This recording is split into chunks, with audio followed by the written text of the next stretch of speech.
if I put your hands where my eyes can't see, then you're the one who's got a hold on me. No, I can't be responsible. It ain't my fault.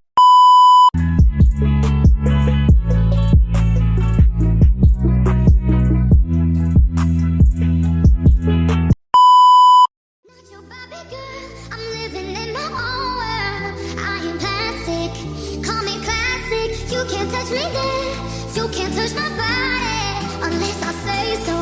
Ain't your Barbie, no. All of the kings had their queens on the throne. We would pop champagne and raise a toast to all of the queens who are fighting alone. Baby, you're not dancing on your own. Not your Barbie girl, I'm living in my own world. I am plastic, call me classic.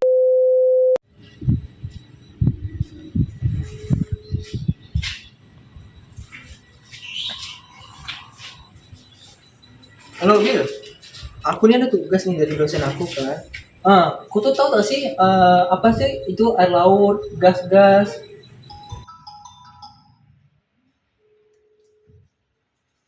Halo Jay.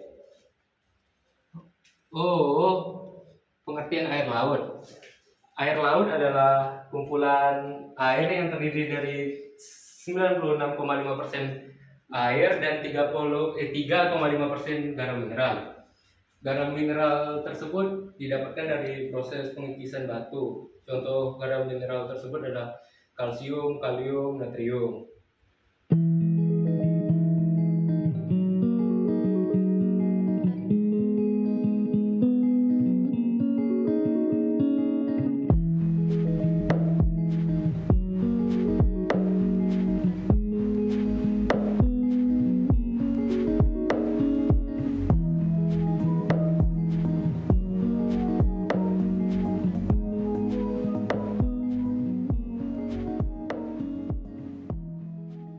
Yang satu lagi apa, Jay? Pengertian gas. Gas adalah zat yang sangat ringan, yang zat partikelnya tersusun tidak beraturan dan berjauhan. Gitu Jay kalau menurut aku tentang pengertian air laut dan pengertian gas. Udah ngerti, Jay? Oke, Jay. Assalamualaikum. Kalian masih ingat nggak sih materi tentang perkuliahan kemarin? Oh, soal dua unsur gas di laut itu ya? Iya. Seingat aku sih, gas di laut itu terbagi dua. Ada gas konservatif dan gas non konservatif. Kalau untuk gas konservatif itu gimana ya? Kayak konsentrasi unsur-unsur kimia di laut yang tidak dapat berubah baik secara horizontal maupun vertikal. Jadi itu tetap gitu gasnya. Terus, namun hanya akan dapat berubah apabila terjadi beberapa faktor alam yang kemudian mengakibatkan perubahan konsentrasi melalui proses pencampuran, difusi, sama adveksi.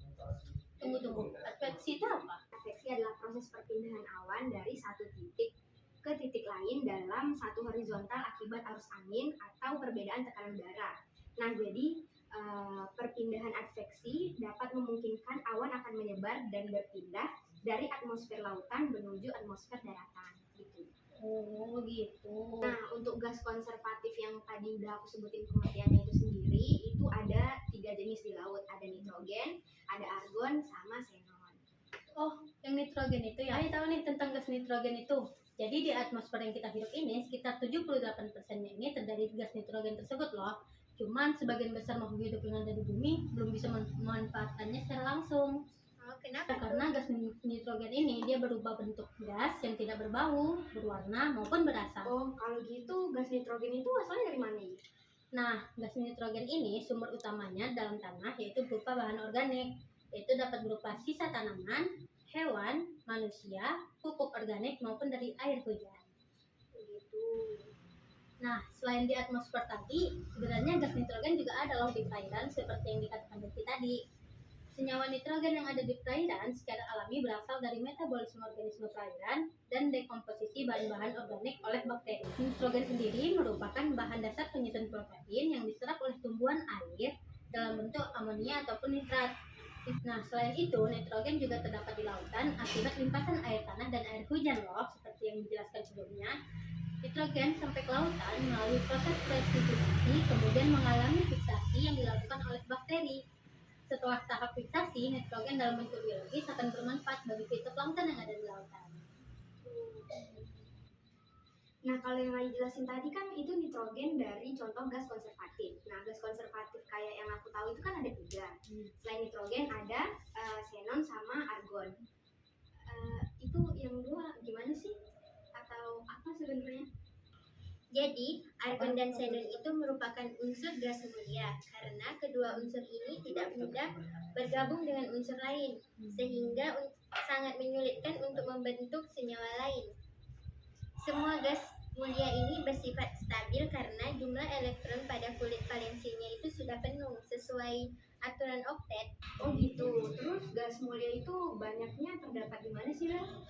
Jadi gas mulia itu banyak terdapat dalam keadaan bebas sebagai gas monoatomik dan tidak dalam bentuk senyawaan atau biji mineral. Jadi gas mulia banyak terdapat dalam keadaan bebas sebagai gas monoatomik dan tidak dalam bentuk senyawaan atau biji mineral. Oh jadi gitu. Nah kita lanjut lagi. Tadi kan aku udah bahas soal gas konservatif. Nah yang kedua tuh ada yang namanya gas non konservatif. Untuk gas non konservatif ialah konsentrasi unsur-unsur atau senyawa kimia sebagai proses akibat dari proses biologi dan kimia dalam perairan laut. Nah kalau untuk contohnya tuh ada 2, yakni O2 dan CO2.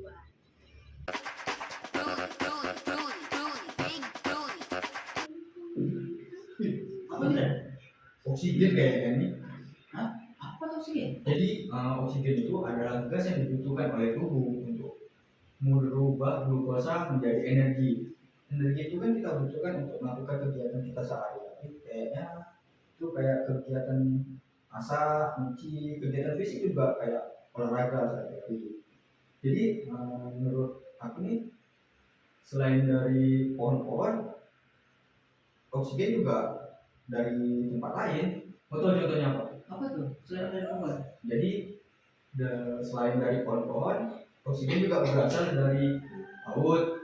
Dari laut itu contohnya dari metabolisme fitoplankton namanya. Nah, jadi dari fitoplankton itu menyumbang sekitar 80% oksigen yang kita hirup agar disebar ke seluruh dunia untuk kita bernafas setiap hari. Apa sih itu karbon dioksida? Karbon dioksida itu adalah senyawa kimia yang terikat antara 2 atom oksigen secara koevalen dengan atom karbon. Jadi karbon dioksida itu dihasilkan dari apa aja sih?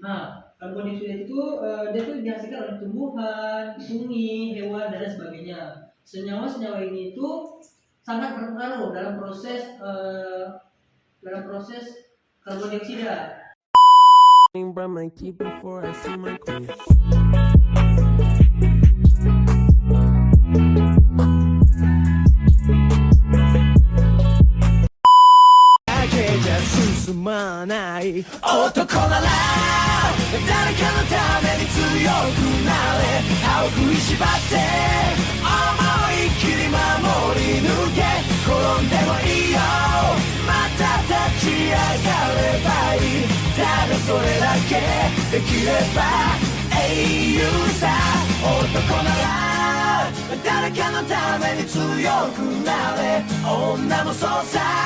Mitteru dake ja hachimaranai. Kore ga jalashite